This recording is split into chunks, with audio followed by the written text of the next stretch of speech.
Most of us don't think much about our eyelids unless we have a problem with them, but our eyelids are essential to the well-being of our eyes. The eyelids help lubricate our eyes, sweep away irritants, shield our eyes from light and foreign objects, and allow us to sleep. The eyelids also frame our eyes and give us expression.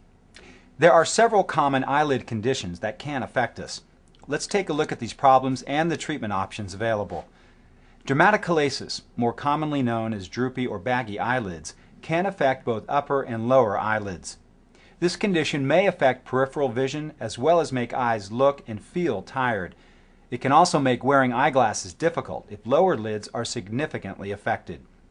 The treatment for dermatochalasis is a technique called blepharoplasty. It's an outpatient surgery performed under local anesthesia. It's designed to correct baggy or sagging eyelid skin, muscle, and fat pockets. This surgery is minimally invasive and is the most effective treatment. Blepharoptosis is a condition that causes the upper eyelid to droop. The eyelid can actually fall into your field of vision and make it difficult to see. It can be congenital, inherited, or acquired, and often is caused by interference to the muscles that lift the eyelid. There are several different types of surgery to treat blepharoptosis, and the correct procedure depends upon the strength of the muscle that lifts the eyelid. But the goal is to elevate the upper lid and restore as normal a field of vision as possible. On the whole, these are outpatient surgeries performed under local anesthetic. Entropion is a condition where the lower eyelid and lashes turn inward. Entropion is commonly due to the relaxation of eyelid tissues over time. The problem with this condition is that the lid and lashes constantly rub against the cornea, creating the sensation that there is something in the eye.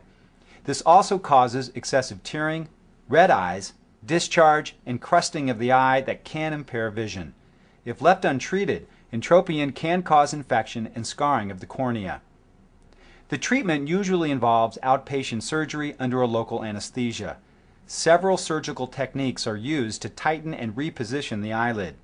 Once the surgery is completed, the lower eyelid no longer irritates the cornea, and this relieves the redness, tearing, and foreign body sensation. Ectropion is an abnormal lower eyelid that turns outward and no longer touches the eye. This can happen to adults as the eyelid relaxes over time. While ectropion is most often seen in older patients, it can also be the result of traumas, burns, and skin cancers.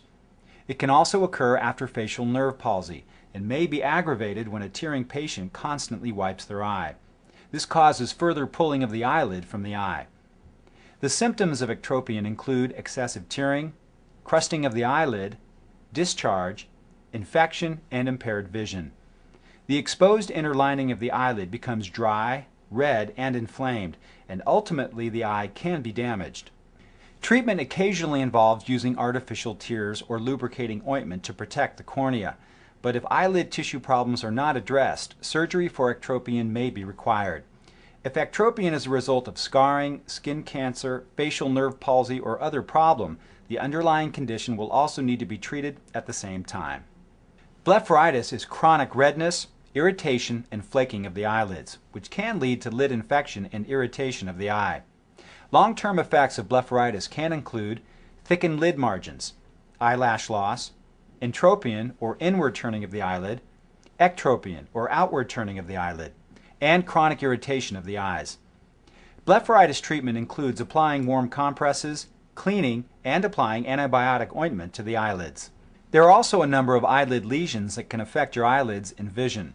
These include inflammations, styes, skin cancers, growths, and cysts. Your eyelids are an important part of your overall vision.